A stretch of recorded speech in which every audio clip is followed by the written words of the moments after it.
dedicated to southern and eastern Kentucky. This is WYMT Mountain News at 5:30. Good evening, I'm Steve Hensley. What is next for those Black Jewel miners? Some are looking elsewhere for jobs, while others say they would go back to the mines. The future of those mines is being discussed today, several hours away from eastern Kentucky. WYMT's Connor James is live in Cincinnati, Ohio with more. Connor?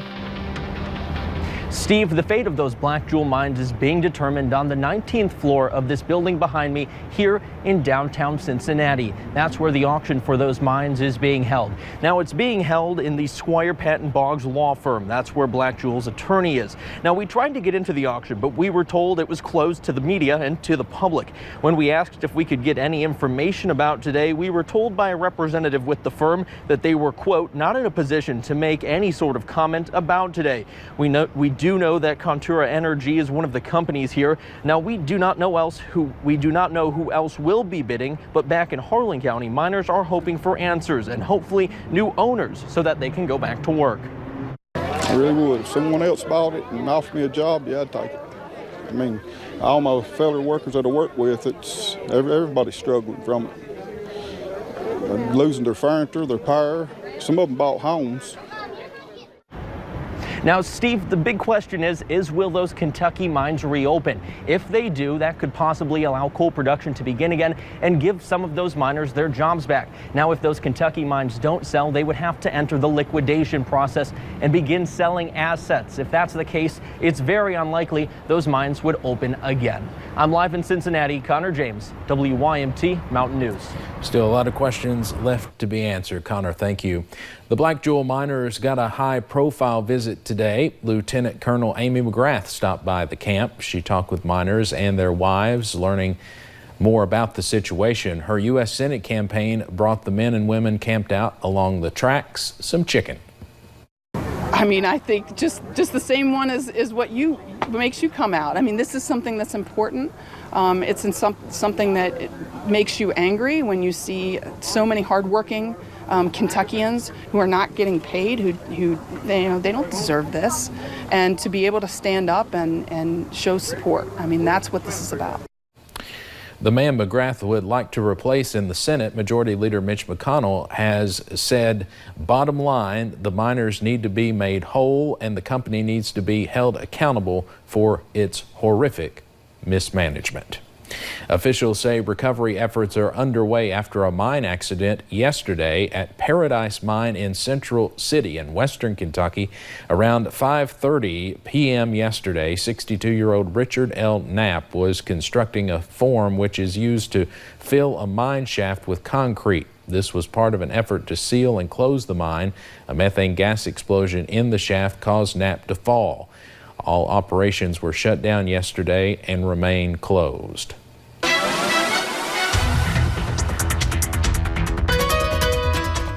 A lot of us have seen plenty of sunshine today. We've seen a few scattered rain chances, but most of us definitely on that drier side. We'll go ahead and take you to a few of those cameras. US 119, US 23 over into Jenkins. You'll notice drier conditions over there. And they've seen that mixture of sun and clouds throughout the day. Looking over into the Mountain Parkway, we're seeing those mostly sunny skies and drier conditions over there into parts of Slade and to Powell County. So satellite and radar, like I said, we've seen those isolated chances really throughout the day. They'll start to diminish a little bit more as we head into the rest of those overnight hours. As we scan the skies now, we're seeing most of those get out of here. We can see a little bit of a stray shower moving from Whitley to Knox County, but rest of us definitely remaining on the drier side. Now, temperatures are anywhere from about those low to mid to maybe upper 80s for some. You're seeing those 70s over into Wise and even down into parts of Bell County. 82 Pikeville, 87 in London, 86 looking over into parts of Moorhead. Could be feeling like the upper 80s to lower 90s. Those dew points into about the upper 60s, so making it feel a little bit warmer out there, but hey, not too bad for this afternoon. Now, as we head into tomorrow, those isolated chances do continue. We're still looking at a pretty nice weekend ahead, but I think those isolated chances do continue into the weekend as well. First day of school is right around the corner. What does that mean weather-wise? I'll look at that full forecast coming up in just a few short minutes. All right, Paige, thank you. One person is dead after a massive gas line explosion in Lincoln County. As you can see in this video from a drone, the blast left behind a crater and incinerated anything nearby, including a few vehicles, and it completely wiped out 3 homes, damaged others. Now, further from the epicenter, you can then see where the resulting fires expanded to, but fortunately, firefighters were able to suppress those before they did any more extensive damage. That's video of right after it happened. Now, at one point, witnesses reported seeing flames reaching 300 feet into the air, and the resulting plume of smoke stretched for nearly 12 miles and was even seen, as you see there, on Doppler radar. We'll have much more on this coming up at 6 o'clock. A second person is charged now in connection to an animal abuse case in Laurel County. 18-year-old Toby Glenn Harrison is facing several animal abuse and unlawful transaction with a minor charges. We first told you about this yesterday. Deputies began investigating after a disturbing video circulated on social media of a teenager hitting a dog in the face. You could hear the dog whimper at the end of the video, and they later found the dog dead. Deputies say Harrison was at the home where the dog was tortured and killed, and 2 minors were in the home intoxicated. In Madison County, a teen is charged in a shooting that sent 1 man to the hospital. Richmond police say 39-year-old David Richardson was shot just before 5 yesterday morning. It happened on North Hill Street in Richmond. Police say a 16-year-old has been arrested and charged with assault. They have not released a name because they are a minor. Richardson remains in critical condition. Police have not released a motive in that shooting. The Kentucky Heritage Land Conservation Fund says it has acquired about 2,000 acres of forest land in Bell County for the Pine Mountain State Scenic Trail. The purchase enables recreation options, including hiking and bird watching, and will conserve habitat for rare species, including the northern long-eared bat.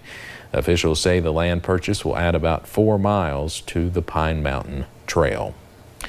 In the nation's capital, the Senate passed a budget deal that now heads to President Trump's desk. The budget is worth more than $1.3 billion. Congressional leaders negotiated the bipartisan compromise deal with the Trump administration. It staves off the looming threat of a default on U.S. debt and prevents military funding cuts by suspending the debt limit through July of 2021. President Trump pushed for the deal, noting it eliminates the threat of a financial disaster through the election. He also pointed out lawmakers can make spending cuts later.